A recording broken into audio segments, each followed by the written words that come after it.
السلام علیکم ورحمۃ اللہ وبرکاتہ۔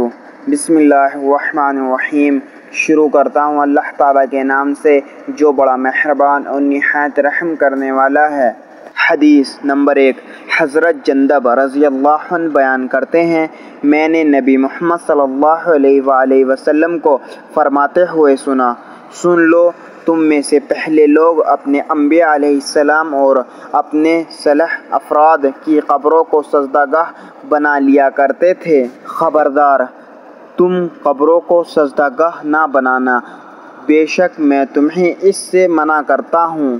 حضرت عائشہ رضی اللہ عنہ بیان کرتی ہیں، جب رسول اللہ صلی اللہ علیہ وآلہ وسلم نماز شروع کرتے تو یہ دعا کیا کرتے تھے، اے اللہ تو پاک ہے، تیری تعریف کے ساتھ ہم تیری پاکیزگی بیان کرتے ہیں، تیرا نام بابرکت ہے، تیری شان بلند ہے اور تیرے سوا کوئی اور معبود برحق نہیں۔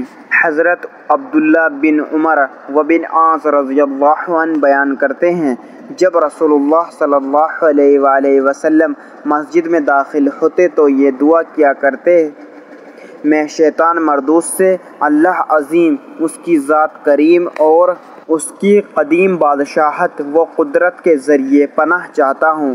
آپ صلی اللہ علیہ وآلہ وسلم نے فرمایا، پس جب کوئی شخص یہ دعا پڑھتا ہے تو شیطان کہتا ہے، یہ اب سارا دن مجھ سے محفوظ رہے گا۔ آپ صلی اللہ علیہ وآلہ وسلم نے فرمایا، آباد رہے وہ شخص جو میری حدیث سنے اور دوسروں تک پہنچائے۔ ویڈیو کو زیادہ سے زیادہ شیئر کریں، جزاک اللہ۔ پیارے دوستو، اللہ تعالی ہم سب کو ان پیاری احادیث مبارکہ پر عمل کرنے اور اپنی زندگیوں کو سنوارنے کی توفیق عطا فرمائے، آمین۔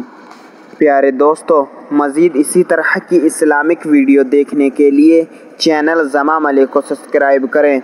اللہ آپ کو ہمیشہ خوش و خرم اور اپنے حفظ و امان میں رکھے، آمین۔